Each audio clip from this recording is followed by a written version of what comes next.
12 তারিখে 4:30টার দিকে সেটি মানে আমরা সেটা ডিক্লেয়ার করবো। সুতরাং সিকিউরিটি এটা থাকবে। আমি এজেন্ট নির্বাচনের ক্ষেত্রে বলবো, আপনাদের যাদেরকে আপনারা এজেন্ট হিসাবে আপনারা নিয়োগ দেবেন তাদের ক্ষেত্রে অবশ্যই মহিলা এজেন্টও রাখবেন, ঠিক আছে? আরেকটা যেটা হয় যে ভোট কেন্দ্রে অনেক সময় আমাদের কি ছবি সহ ভোটার তালিকা থাকে, ছবি সহ ভোটার তালিকা থাকে, ছবির সাথে ভোটারের চেহারা কিন্তু আমাদের মিলিয়ে নিতে হয়, আমাদের যারা পোলিং অফিসার আছে তাদেরকে মিলিয়ে নিতে হয়। তো আপনারা একটু দয়া করে ভোটার যারা আছে সেখানে কিন্তু আমাদের মহিলা পোলিং এজেন্ট পোলিং অফিসারও থাকবে। তো অনেক সময় দেখা গেছে মহিলারা অনেক সময় যারা পর্দা করেন তারা হয়তো মেকআপ খুলতে চাইবেন না বা এরকম হবে। তো এই বিষয়টা একটু আপনারা মাথায় নেবেন যে এইটার জন্য আবার সুযোগ নিয়ে অন্য ধরনের কিছু না ঘটে। তাহলে এইটার জন্য কিন্তু যারা মহিলা আছে তারা কিন্তু মহিলা চেক করার জন্য আছে, সেখানে তারা চেক করতে পারবে। তো অবশ্যই পোলিং এজেন্ট নির্বাচনের ক্ষেত্রে আপনাদের সতর্কতার সাথে থাকতে হবে এবং আপনাদেরকে এটা ভালো মতো তাদেরকে প্রশিক্ষণের আওতায় নিয়ে এসে যারা প্রশিক্ষিত, এবং এটা কোনো ধরনের মোবাইল ফোন কিন্তু অ্যালাউ না, এটা একদম বলতে হবে, কোনো ধরনের মোবাইল ফোন অ্যালাউ না। এবং ওনারা একবার যখন ভোট কেন্দ্রের ভিতরে ঢুকে যাবে ওনাদের কিন্তু আর বাইরে হওয়ার কোনো সুযোগ নেই, ঠিক আছে? আর আরেকটা বিষয় হচ্ছে সাংবাদিকদের ক্ষেত্রেও এটা অনলাইনে সাংবাদিকরা আবেদন করবে না, হ্যাঁ অনলাইনে সাংবাদিকরা আবেদন করবেন, সে অনলাইনে কিন্তু এখন কমিশন থেকে সেটা ভেরিফাই হবে এবং ওইভাবে কিন্তু আপনারা সাংবাদিক হিসাবে কার্ডগুলো পাবেন, ঠিক আছে? এখানে কিন্তু আমার এভাবে এখানে দেওয়ার তেমন কিছু নাই। তো এটা পরবর্তীতে আরো নির্দেশনা আসবে, সেটা আপনাদের জানিয়ে দেওয়া হবে। মানুষ, সাধারণ মানুষ অনেক কষ্টে আছে। এখানে এক বড় সমস্যা নদী ভাঙন, বাঁধ ভাঙন, জলবদ্ধতা এবং দুর্গম রাস্তাঘাট। আমাদের আরেকটি বড় সমস্যা হল শুকনো পানি। আমরা আগামীতে চাই নদী শাসনের মাধ্যমে ঠিক করা, যাতে বারবার আমাদের সাধারণ মানুষ ক্ষতিগ্রস্ত না হয়, তাদের এলাকা ছেড়ে যেতে না হয়, তারা তাদের উল্টিত যে সেখান থেকে তাদের তারা আরেকটি বিষয় হলো আমাদের শুধু পানির ব্যবস্থা করতে হবে। কালীগঞ্জ এবং আসলের অনেক অঞ্চল জলবদ্ধতার কারণে, লবণাক্ততার কারণে শুধু পানি থেকে যাচ্ছে। আমরা অবশ্যই স্থায়ীভাবে সেই অঞ্চলগুলোতে সাধারণ মানুষের জন্য পানির ব্যবস্থা করি।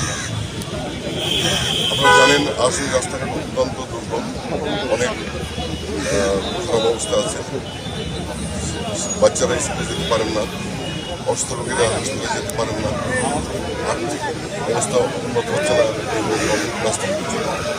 আমরা অবশ্যই সেখানে অবকাঠামোগত পরিবর্তন এনে সেখানে রাস্তাঘাট উন্নয়ন করি, সেখানে মানুষের ভাগ উন্নয়ন করি। শিক্ষা এবং স্বাস্থ্য দুটি উন্নয়ন করানো দরকার। এই প্রত্যন্ত অঞ্চলগুলোতে শিক্ষার অবস্থা খুবই খারাপ, সেখানে আরও স্বাস্থ্যকেন্দ্র চিকিৎসকের ব্যবস্থা করতে হবে, সেখানে আর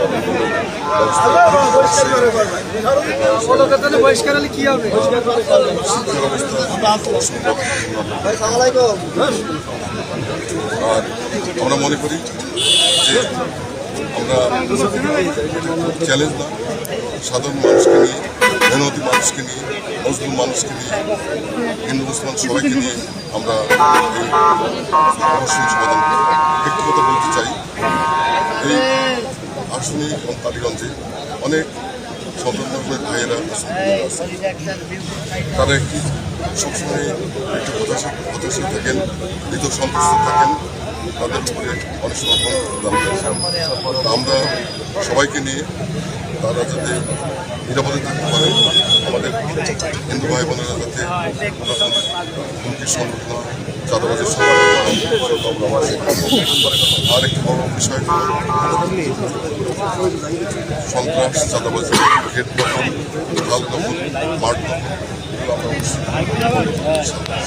সামাজিক আন্দোলন শুকরিয়া আদায় করি এবং সাতক্ষীরার জনগণ দাঁড়িপাল্লার পক্ষে একটা জোয়ার সৃষ্টি করেছে। আমরা ইনশাল্লাহ দাঁড়িপাল্লা নিয়ে বিজয়ী হব।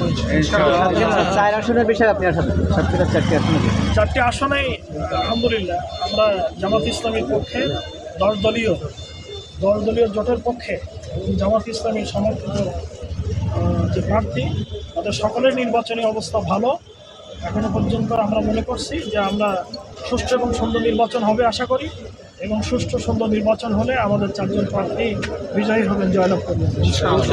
জামাত ইসলামের পক্ষ থেকে দাঁড়িপাল্লার প্রার্থী। আমি সেখানে 2 বার এমপি ছিলাম এবং 2 বার এমপি থাকার কারণে বেশ কিছু অভিজ্ঞতা আমার আছে, বেশ কিছু কাজও করেছি, অনেক কাজ বাকিও আছে।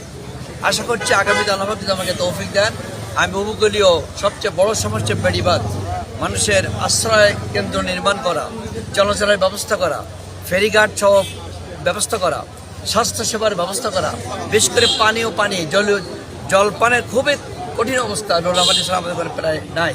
এদিকটা আমাদের দেখা দরকার। পানি আধার তৈরি করা, পুকুর কাটাতে হতে পারে, সেটা আমরা করতে পারি, ইনশাল্লাহ দেখবো। আমাদের ওখানে যোগাযোগের অবস্থা খুবই খারাপ। পর্যটন কেন্দ্রের অবস্থা মিনি পর্যটন একটি আছে, জনগণের প্রতি বছর লাখ লাখ সমাগম ঘটে।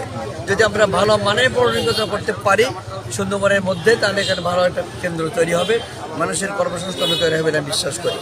স্বাস্থ্যসেবা আমাদের দরকার। প্রত্যেকটি ইউনিয়নে অন্তত নিম্ন অঞ্চলগুলিতে একটা করে মিনি হাসপাতাল করা দরকার।